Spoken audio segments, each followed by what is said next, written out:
Hey you guys, I'm the Sovereign Woman and welcome back to my channel. Now, I have been working on my bit of unhinged sovereign, but this episode and these next series of episodes won't necessarily be unhinged, but they are what I would call brutal truths. And these are not to attack anybody. These are not to make you feel bad about anything.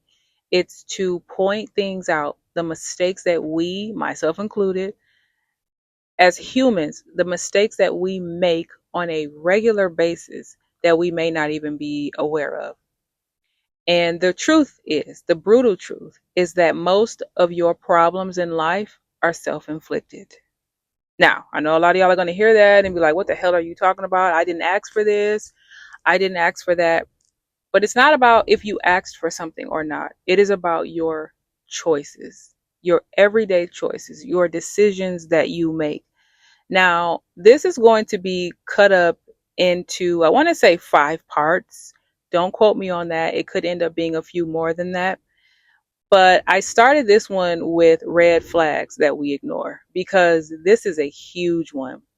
There are many others that I'm going to explore in different episodes throughout this series, but this is the one that I want to focus on the most. So I have 5 parts, different areas of our lives where we see red flags and ignore them. Or maybe you might not see the red flags. You might not recognize them as red flags, but they are. And I'm here to point them out and give you guys a few examples. Now, y'all already know me. Y'all already know I'm going to start out talking about the red flags in relationships. Now, I'm not here to point out every single red flag because we would be here for literally years doing that. I'm just going to point out just a few things.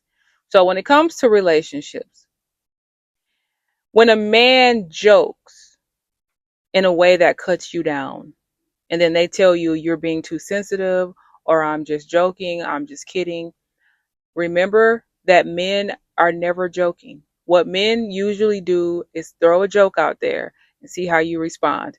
And they move accordingly to how you respond.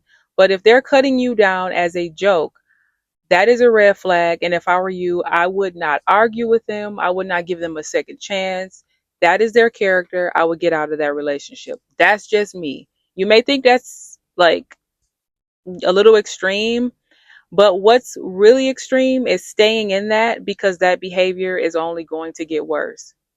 And you want to get out before it starts to affect you, before it starts to affect your self esteem, before you start believing the little cut downs that they throw your way.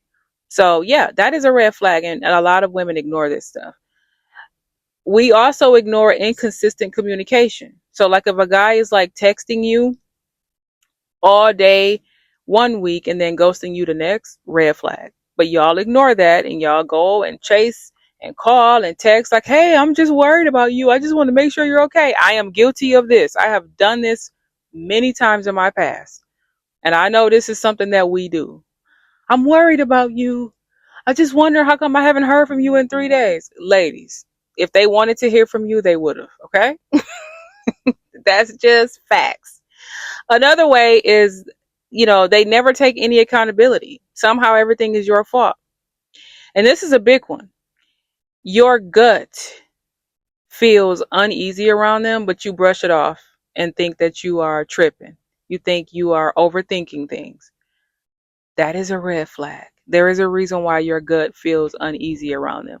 The same way, if you are going out into the forest, going for a walk on the trail or something, and animals see you and they take off running, fight or flight, they're terrified of you. They don't know if you're there to hurt them or not. They just take off. Their instincts are telling them this thing could be coming to harm me, even if it's not. They don't know that. So they run off. That same, and that might not be the same exact gut feeling that animals feel, but I hope you guys get what I'm trying to say. That gut feeling that you get, I think we would call those either female intuition or gut instincts, whatever you want to call it. Now, when it comes to friendships, these are red flags that we ignore. They only call you when they need something. You accomplish something and they try to find a way to downplay it. Oh, that's cool, but anybody could do that. That type of stuff. They never clap for you, but they're always gossiping about people. You know, these are all red flags in friendships. You leave hanging out with them feeling drained instead of energized. This was a big one for me. I found myself going home like, ugh, I'm actually glad to be away from that person. And sometimes it's not even anything that they did or said. Sometimes it's just the energy.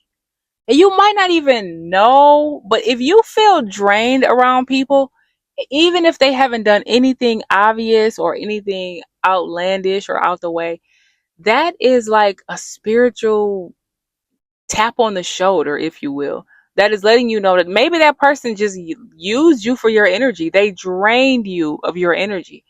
That's something that y'all need to pay attention to. I have had to learn to pay attention to that as well. Now, when it comes to our work and our careers, right? The boss will tell you something like, we will promote you soon. We're going to give you that manager position or whatever. But they keep piling on work without the recognition. That's a red flag. You're constantly anxious on Sundays, and that is not normal. And I say Sundays because we begin to start, we begin our work week on Mondays, and you just start feeling anxious, like, oh, like the dread to go to work. That's probably a sign that either you're taking on too much work while you're at work, or that job is draining you, that job is sucking the life out of you. You probably need to either switch positions or switch careers. Get out of that crap altogether, because that's the type of stuff that eats away at you and you don't really recognize it until it's too late. But that's the kind of stuff you got to pay attention to. Anytime I started dreading going to work, I knew it was time for me to find another job. Now I know nowadays it's probably not that easy to do that, but you can always be looking. That's all I got to say about that. If a job is expecting loyalty from you but don't give you any loyalty or stability or growth, red flag. You got coworkers that take credit for your work and the management pretend not to notice. I've seen this. This has happened to me before a few times, and I've seen this happen to many people. Red flags. Okay.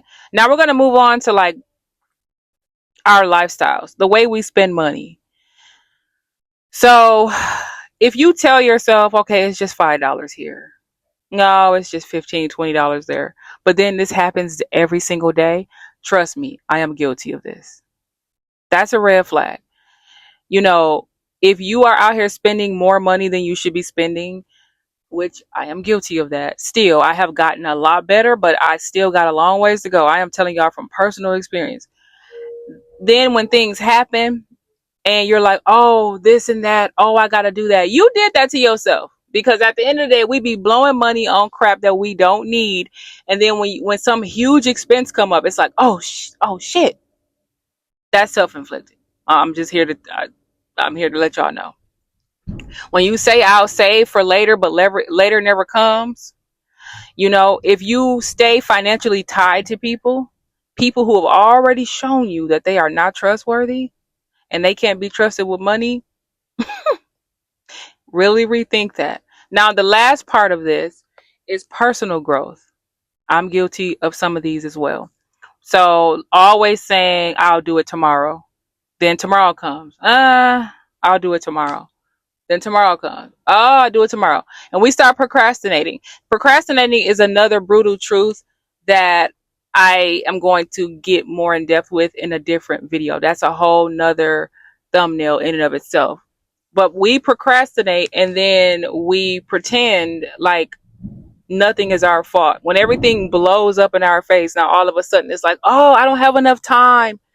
But you did have enough time. You probably had plenty of time that day. You just chose to watch TV, or you chose to take a nap, or you chose, which, don't get me wrong, I don't discount naps. Naps are like the most important thing in life.